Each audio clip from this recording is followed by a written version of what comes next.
വേണ്ടി അമ്മ വെളിപ്പെടുത്തിയ ഏറ്റവും പ്രധാനപ്പെട്ട രഹസ്യമാണ് മാനസാന്തരപ്പെടുക, പാപങ്ങൾ ഏറ്റുപറയുക, പരിഹാരം ചെയ്യുക, പരിശുദ്ധ ബലിയിൽ പതിവായി പങ്കുചേരുക. വലിയൊരു ഒരു അടയാളമുണ്ടാകും. ഇത് അവസാനത്തെ അടയാള. എന്തിനാ പരിശുദ്ധി അമ്മ ഇങ്ങനെ പ്രത്യക്ഷപ്പെട്ട് ഇങ്ങനെയുള്ള കാര്യങ്ങൾ പറയുന്നത്? കാരണം ലോകത്ത് മനുഷ്യൻ പാപം ചെയ്ത് തിന്മ ഇങ്ങനെ കൂട്ടി ദൈവ കോപം വർദ്ധിപ്പിക്കുക. മനുഷ്യനെ പരിശുദ്ധി അമ്മ ഓരോ സ്ഥലത്ത് പ്രത്യക്ഷപ്പെട്ട് മാനസാന്തരത്തിലേക്ക് വിളിച്ചിട്ട് മനുഷ്യൻ പോകാൻ റെഡിയാവുന്നില്ല. അവസാനം അമ്മ പറയാം, മക്കളെ, ഇത് രക്ഷപ്പെടാൻ ഒരു അടയാളം ഞാൻ തരാം, അതിലൂടെ അങ്ങനെ തിരിച്ചു വാ. എന്താ മക്കളെ മുന്നറിയിപ്പ്? പരിശുദ്ധി അമ്മ നൽകുന്ന മുന്നറിയിപ്പ് പ്രകാരമാണ് ലോകത്തിലെ ഏത് മനുഷ്യനെ എവിടെയായിരുന്നാലും ദർശിക്കാൻ പറ്റുന്ന രീതിയിലുള്ള ഒരു മുന്നറിയിപ്പ്. എന്ന് വെച്ചാൽ ആ മുന്നറിയിപ്പ്, ആ ഒരു അടയാളം നടക്കുമ്പോൾ നടക്കുന്ന സംഭവം എന്താണെന്ന് ചോദിച്ചാൽ, മനുഷ്യൻ ചെയ്തിട്ടുള്ള മുഴുവനും പാപത്തിന്റെ തീവ്രത അന്ന് അവന് തന്നെ മനസ്സിലാകും.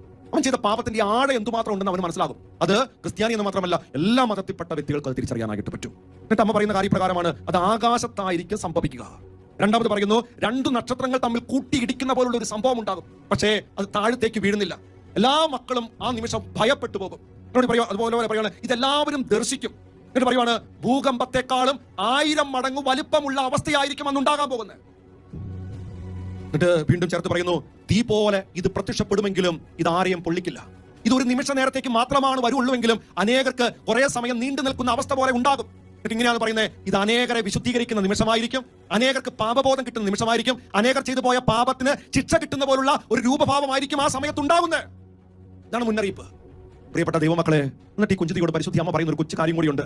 ഞാൻ നൽകിയ അടയാളം കണ്ടിട്ടും ഞാൻ നൽകിയ മുന്നറിയിപ്പ് കണ്ടിട്ടും ദൈവമക്കൾ ഇത് സ്വീകരിച്ച് മാനസാന്തരപ്പെടുന്നില്ലെങ്കിൽ ഞാൻ കഠിന ശിക്ഷ അയക്കും. ആ കഠിന ശിക്ഷയിലൂടെ ഈ ലോകത്തിൽ, ഈ ഭൂലോകത്തിലുള്ള 3ൽ 2 ഭാഗം ആളുകളും നശിച്ച് നാമാവിശേഷമായി തീരും. സഹോദരർക്ക് നന്മ ചെയ്തുകൊണ്ട് അത് ദൈവം മഹത്വത്തിനായിട്ട് കാഴ്ചവെച്ച് നിന്റെ കയ്യിൽ നിറക്കണം, പുണ്യം നിറക്കണം. നന്മ പ്രവർത്തി കൊണ്ട് ദൈവത്തെ മഹത്വപ്പെടുത്തിക്കൊണ്ട് നീ പുണ്യങ്ങൾ മുഴുവനും നിറക്കണം. ഇനിയുള്ള ജീവിതം അത് ചെയ്യണം. അമ്മ ഒരു കാര്യം കൂടി പറഞ്ഞു, കുഞ്ഞെ, നീ എന്തിയ ദേവാലയത്തിൽ എന്റെ സന്നിധിയിൽ വന്നിരിക്കാത്ത?